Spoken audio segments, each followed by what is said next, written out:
Hello students, आज का जो हमारा टॉपिक है वो है एनर्जी ऑफ इलेक्ट्रॉन। कि मान लीजिए कोई इलेक्ट्रॉन है वो nth ऑर्बिट में घूम रहा है। जैसे मान लीजिए वो फर्स्ट ऑर्बिट में घूम रहा है या सेकंड ऑर्बिट के अंदर घूम रहा है, तो उसकी कितनी एनर्जी होगी, ये हमारा आज का टॉपिक है। तो उसकी एनर्जी जो है वो मैकेनिकल एनर्जी उसके पास में होती है। और मैकेनिकल एनर्जी कौन कौन सी एनर्जी होती है? Kinetic energy plus potential energy, जैसे हमने लास्ट क्लास में भी थोड़ा डिस्कस किया था। तो इलेक्ट्रॉन जब किसी भी ऑर्बिट में होता है तो उसके पास में कौन कौन सी दो टाइप की एनर्जी होती है? एक तो उसके पास में होती है काइनेटिक एनर्जी और एक उसके पास में होती है पोटेंशियल एनर्जी। दो जो है एनर्जीज होती हैं। तो पहले हम देखें कि उसके पास कितनी पोटेंशियल एनर्जी होती है, सॉरी काइनेटिक एनर्जी होती है, Kn। तो Kn होती है हाफ mv²। यहाँ पे m किसका आएगा? Mass of electron. v क्या आएगा? उस ऑर्बिट में स्पीड, कि उस ऑर्बिट में इलेक्ट्रॉन की स्पीड कितनी है, उस ऑर्बिट में इलेक्ट्रॉन की स्पीड कितनी है वो आएगा यहाँ पे। तो अब अगर हम देखें यहां से using second Bohr's postulate, Bohr's postulate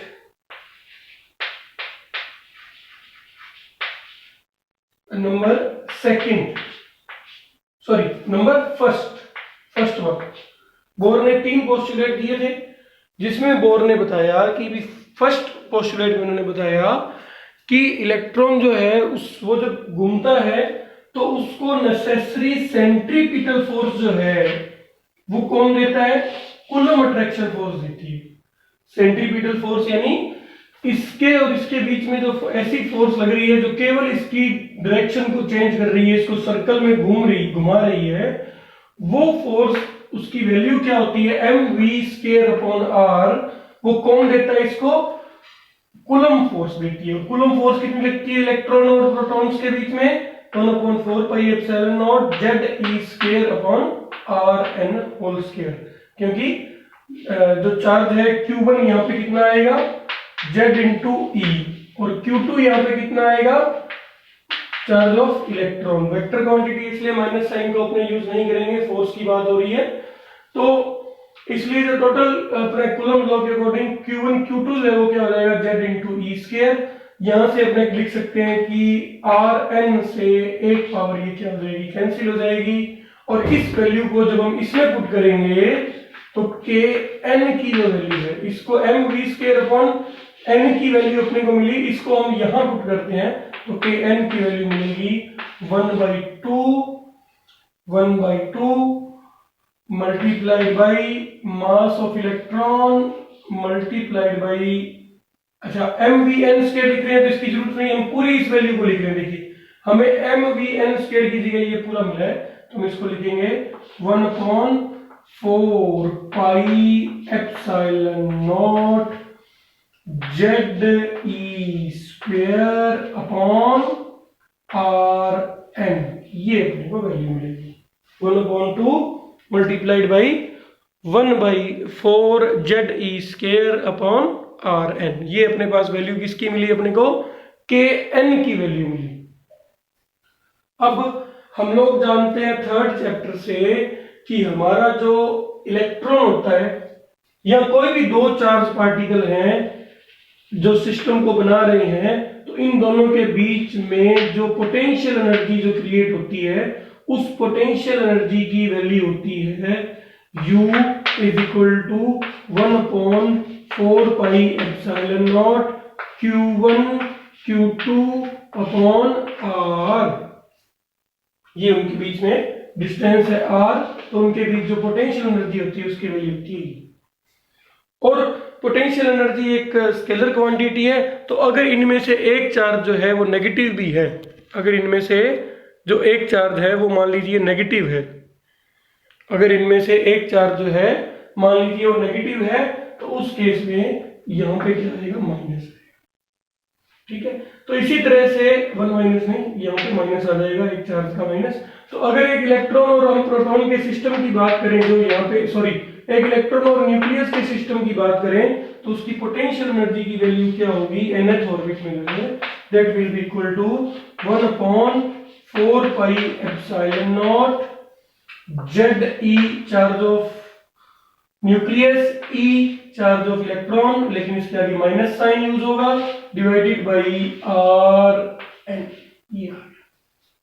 तो हमारे पास एक तो हमने निकाल ली पोटेंशियल एनर्जी, एक हमने निकाल ली काइनेटिक एनर्जी, दोनों हमने यहां से फाइंड आउट की। एक काइनेटिक एनर्जी निकाल ली इलेक्ट्रॉन की, एक इलेक्ट्रॉन की निकाल ली हमने पोटेंशियल एनर्जी। तो total kinetic energy of electron क्या होगी,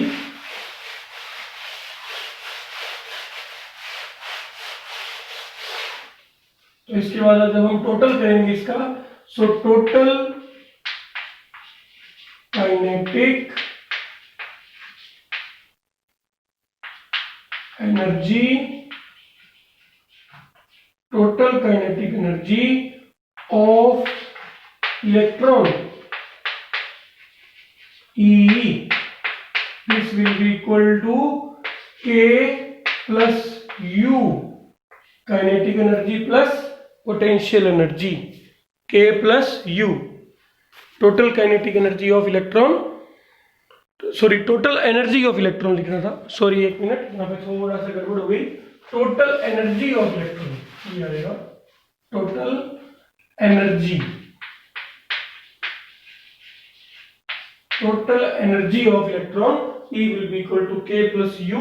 सो हम इन दोनों को जोड़ लें, K हमने ये निकाला nth ऑर्बिट में, U हमने ये निकाला nth ऑर्बिट में, सो E की जो वैल्यू आएगी that will be equal to, पहले K लिख लेते हैं, 1/2 into 1/4 pi epsilon naught ZE square upon Rn minus 1/4 pi epsilon naught ZE square upon Rn, ये हो गया।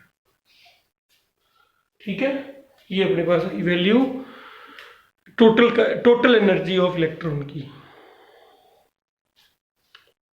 Total energy of electron is 1/2 into 1/4 pi epsilon naught ZE square upon Rn minus 1/4 pi epsilon naught ZE square upon Rn। अब देखिए यहां पे जब अपने इसको सॉल्व करेंगे दोनों में, तो इन दोनों टर्म्स के अंदर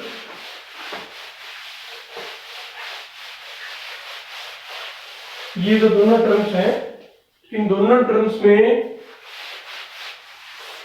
हमारा ये जो है ये कांस्टेंट है, 1/4 pi epsilon naught ZE square upon Rn दोनों में ही आ रहा है, जिसको हम बाहर लेते हैं तो E की जो वैल्यू आएगी that will be equal to 1/4 pi epsilon naught ZE square upon Rn को हमने कॉमन लिया बाहर, अंदर जो बचेगा वो बचेगा 1/2 माइनस 1, इसका 1/2, इसका क्या बचेगा 1, आंसर आएगा माइनस 1/, बताइए आंसर कितना आएगा 1/2, ये क्या हो जाएगा माइनस 1, 1/2 माइनस 1, और इसका जो आंसर अपने को मिलेगा वो मिलेगा minus 1/4 pi epsilon naught ZE square upon 2Rn। ठीक है, तो ये 2 यहाँ पे जो है अपने को मिलेगा 1/2, इसका आंसर आएगा, लेकिन किसका आएगा 1/2 माइनस का, so E will be equal to 1/4 pi epsilon naught ZE square upon 2Rn।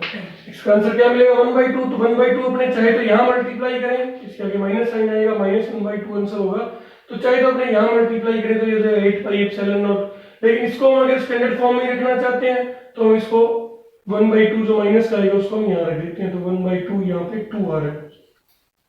ठीक है, this is the value of E, this is the value of E, that means the total energy. अब अगर इसके अंदर हम Rn की value put करें तो Rn की वैल्यू होती है, Rn की जो वैल्यू होती है वो होती है epsilon naught n square h square, we know that Rn was equal to epsilon naught n square h square upon n square h square upon pi m z e square। ये किसकी value होती है? अपनी R M की value होती है। तो इसको अपने अगर उसके अंदर पुट करें ई के फॉर्मूले में, तो हमको जो ई की वैल्यू मिलेगी that value will be equal to minus की इसलिए आ रही है, देखिए बच्चों हमने कॉन्सेप्ट भी किया है अभी अभी, डेरिवेशन से भी माइनस की आ रही है, और वैसे भी जो है वो माइनस की इसलिए आ रही है वैल्यू यहाँ पे क्योंकि अट्रैक्टिव पोटेंशियल, अट्रैक्टिव एनर्जी है, जो एनर्जी है वो कैसी है? अट्रैक्टिव है। इलेक्ट्रॉन को बाउंड किया गया है किसके साथ? न्यूक्लियस के साथ। ठीक है, तो जब बाउंड स्टेट की एनर्जी होती है तो नेगेटिव आती है हमेशा। ठीक है, तो इसी तरह से हम आगे पढ़ते हैं इसको। ई की वैल्यू आएगी यहां से 1/4 पाई एप्सिलॉन नॉट, बिल्कुल वैसे का वैसे, Z E square upon 2 multiplied by this whole value. इस कंप्लीट वैल्यू को हम यहाँ पे पुट करेंगे तो it will be epsilon naught n square h square upon pi m z e square, और ये अपने पास आर एन की वैल्यू हमने पुट कर दी है। ठीक है, और जब इसको अपने थोड़ा और सॉल्व करते हैं तो इस पाई से ये पाई जो है वो कैंसिल हो जाएगा और एप्सिलॉन नॉट का स्क्वायर हो जाएगा और ये जेड वगैरह सभी ऊपर चले जाएंगे, तो हमें जो वैल्यू मिलेगी अल्टीमेटली इसकी वो कुछ इस टाइप की होगी। मेनली जो आज तक हम लोग एनर्जी के बारे में बात कर रहे हैं कि किसी ऑर्बिट में एनर्जी इतनी होती है इतनी होती है, वो सब किस पे डिपेंड करता है? वो सब डिपेंड करता है बच्चों उसकी मैकेनिकल एनर्जी पे, यानी एक्चुअल में उसके पास कौन सी एनर्जी होती है? Mechanical energy, that means potential energy plus kinetic energy. So E की जो वैल्यू होगी that will be equal to -1/8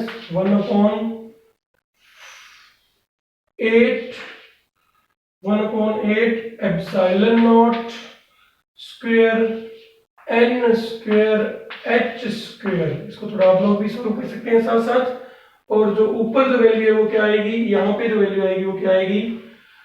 z square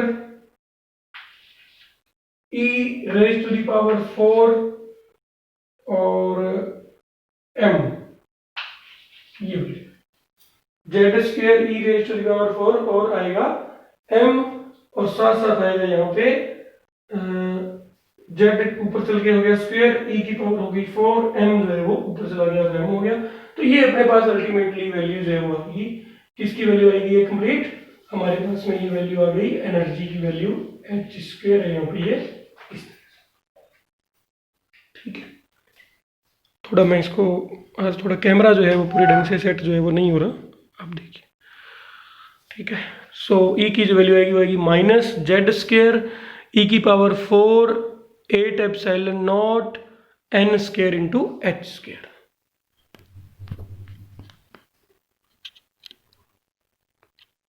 ठीक है, यहाँ पे मैंने जस्ट आर एन की वैल्यू पुट की है इसके अंदर, थोड़ा सा अगर कोई चीज इसके अंदर विजिबल नहीं हो तो उसको देख लें ध्यान से। एप्सिलॉन नॉट h स्क्वायर है ये, ठीक है, epsilon naught n square h square है ये, और उस तरफ जो है वो e की वैल्यू हमने पुट की।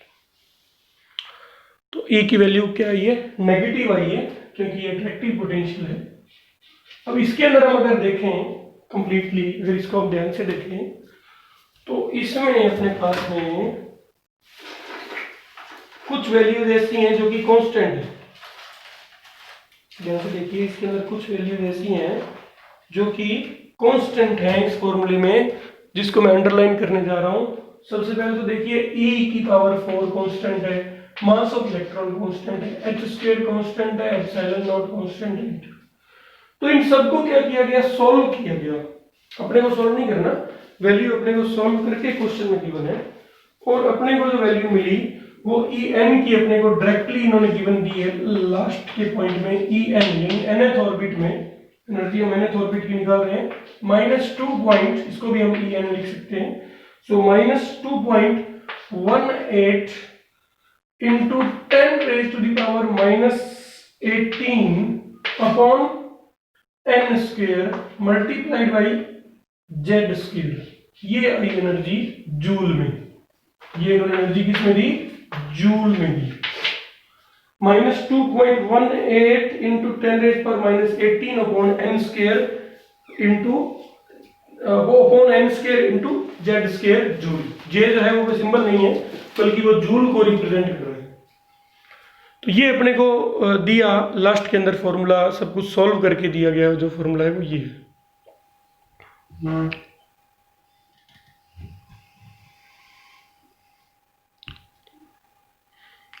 तो प्यारे बच्चों, ये जो फॉर्मूला अपने को दिया है माइनस की एनर्जी क्यों है मैंने आपको बता ही दिया। अब इस फॉर्मूले के अकॉर्डिंग देखिए ये फॉर्मूला क्या कहता है अपने की एनर्जी किसमें? माइनस में। तो सबसे पहले हम एक ही टाइप के जेड के लिए अगर देखें, यानी हम हाइड्रोजन की बात करें जेड इक्वल टू 1 या हीलियम की बात करें जेड इक्वल टू 2, यानी हम एक ही टाइप के अगर जेड लेके चलें, यानी एक ही हम एटम की बात करें तो हम देखेंगे कि E N is inversely proportional to 1/n square. लेकिन यहां पे साइन क्या है? माइनस का। ध्यान से समझिए, साइन किस चीज का है? यहाँ पे माइनस का। और माइनस में जितनी वैल्यू बड़ी होती है वास्तव में वो वैल्यू उतनी ही क्या होती है? छोटी होती है। जितनी वैल्यू बड़ी होगी वो वैल्यू वास्तव में उतनी ही क्या होगी? छोटी भी होगी। ठीक है, तो यहां पे क्या है? n के वो क्या है? इनवर्सली प्रोपोर्शनल होती है। इन n की वैल्यू अगर बढ़ेगी तो ई एन की वैल्यू क्या होगी? कम होगी। लेकिन किसमें होगी? माइनस में। ठीक है, तो माइनस में अगर वैल्यू छोटी है मतलब उसकी वैल्यू क्या है? ज्यादा है वास्तव में। यानी जो फर्स्ट ऑर्बिट की जगह अगर अपने सेकंड ऑर्बिट यहां पे रखेंगे, फर्स्ट ऑर्बिट रखेंगे, उसके बाद अगर हम यहां पे 2 रखेंगे तो 2 रखने से ये पूरी क्वांटिटी क्या हो जाएगी? 4 से डिवाइड हो जाएगी। यानी माइनस में वैल्यू क्या होगी? कम होगी। माइनस में वैल्यू कम होगी मतलब एक्चुअल में वैल्यू नंबर लाइन के थोड़ा पास आ गई, जीरो के नंबर लाइन पर जीरो के पास आ गई। यानी वो वैल्यू पहले वाली वैल्यू से क्या हो जाएगी? बड़ी हो जाएगी। माइनस में जितनी वैल्यू छोटी होती जाएगी वो वैल्यू उतनी ही क्या होती जाएगी? बड़ी होती जाएगी।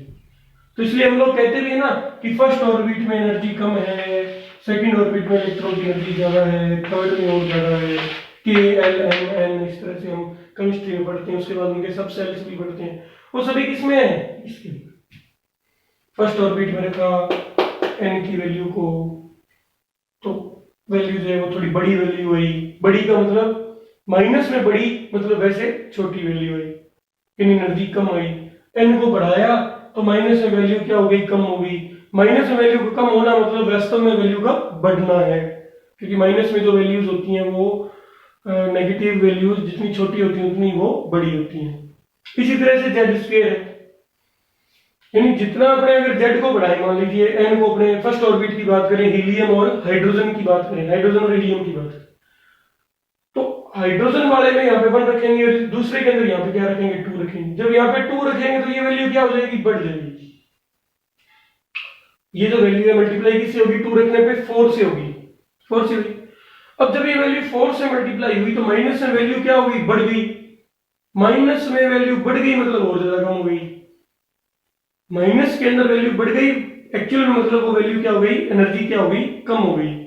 तो अगर हम कंपेयर करें हीलियम के फर्स्ट ऑर्बिट और हाइड्रोजन के फर्स्ट ऑर्बिट की एनर्जी, तो कम किसकी होगी? कम किसकी होगी? हीलियम की, क्योंकि हीलियम की वैल्यू माइनस में ज्यादा हो रही है। माइनस में वैल्यू का ज्यादा होना मतलब एक्चुअल में उस वैल्यू का कम होना। ठीक है, तो हीलियम के फर्स्ट ऑर्बिट की जो है एनर्जी इलेक्ट्रॉन की कम होगी हाइड्रोजन के मुकाबले। और एक ही अगर एटम की बात करें तो जैसे जैसे ऑर्बिट बढ़ेंगी और उसके अंदर वैसे वैसे ऑर्बिट्स की एनर्जी क्या होती चली जाएगी? बढ़ती चली जाएगी, क्योंकि एन यहाँ पे फैक्टर। इस चीज को 2-3 बार रिपीट करके सुनिए पहले, फिर एनालाइज करिए। रीडिंग नहीं, साथ साथ एनालाइज भी करिए, फिर आपको पूरा पता चलेगा। Okay, thank you so much for today's class.